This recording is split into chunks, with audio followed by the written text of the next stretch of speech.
Hi everyone. I'm incredibly honored to be here with all of you to celebrate Ruairi and Rebecca. Not everyone has a twin brother who is kind, intelligent, humble, and generous. But Ruairi does.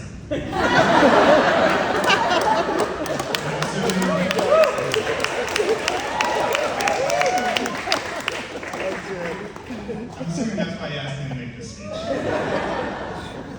In all seriousness, though, I am unbelievably lucky to have Ruairi as my twin brother. Growing up, we did everything together. We were practically inseparable from birth. All the same classes at school, played on the same soccer teams, read the same books, watched the same movies. And people were constantly confusing us for each other. After all, we looked identical, sounded identical, and even had the same mannerisms. Yet every time someone mixed us up, we'd both be offended. How could you mistake me for him? He's stupid and ugly. I'm stupid and handsome. We each so desperately wanted to be seen as an individual, not just one half of a duo. Then, during our first year of high school, everything changed. I developed some health issues that kept me at home and out of school for about 6 months. I lost the ability to use my right arm for a short period of time. I couldn't play soccer, I couldn't hang out with friends. For the first time in our lives, Ruairi wasn't tethered to me anymore. He could have moved ahead, leaving me behind in school, in soccer, with our friends, but he didn't. Without anyone asking, he took it upon himself to make sure that I didn't lose a beat. He would come home each day and teach me everything that I missed in all my classes so that I wouldn't be held back. He would help me exercise and gain strength so that I could soon return to playing soccer with him. He updated me about our friends and our friends about me. When I was at my lowest and felt hopeless, he kept me going. Back then, a lot of people commended me for my perseverance and recovery, but the truth is, I owe so much of that to Ruairi. His high school years were probably harder than mine. He was helping me, helping our dad care for our mom, and somehow still managing all the challenges of being a typical teenager. He never asked for thanks or recognition, quietly putting others' needs above his own.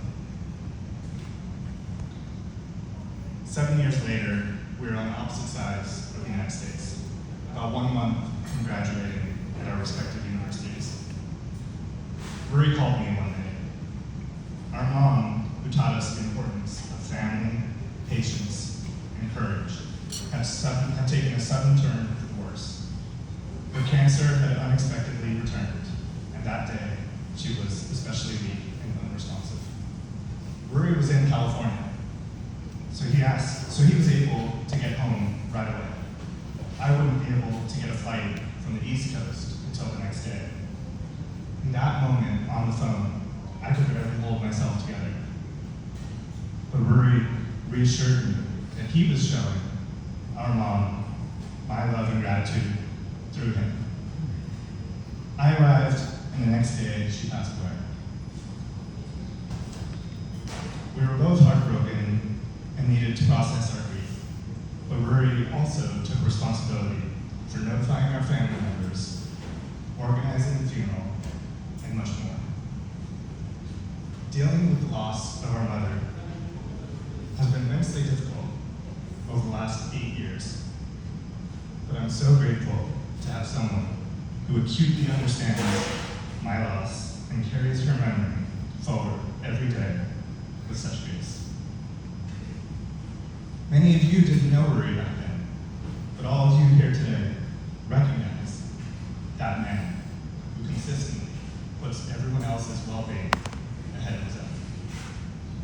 As an editor, he works tirelessly for his writers and readers. As Rebecca's partner, he bravely moved across the world to support her. And even this week, he spent countless hours planning every detail so all our time in Singapore would be unforgettable. But he hasn't done it alone.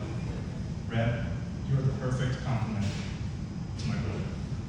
Your kindness, commitment to your values, and devotion to your family and friends rub off on him and make him an even better version of himself.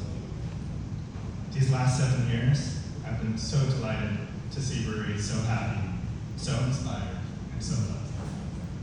To Rebecca's family, you're so blessed to have Ruairi on your team. And I'm even more blessed to have you as my family now too.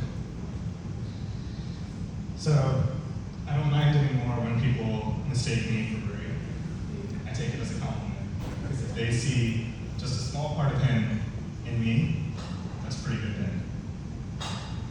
Ruairi, I don't say this nearly enough. Thank you. Thank you for being there during the most difficult moments.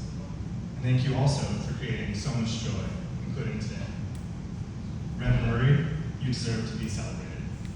I wish you health and happiness, because you've given that to me and to so many others.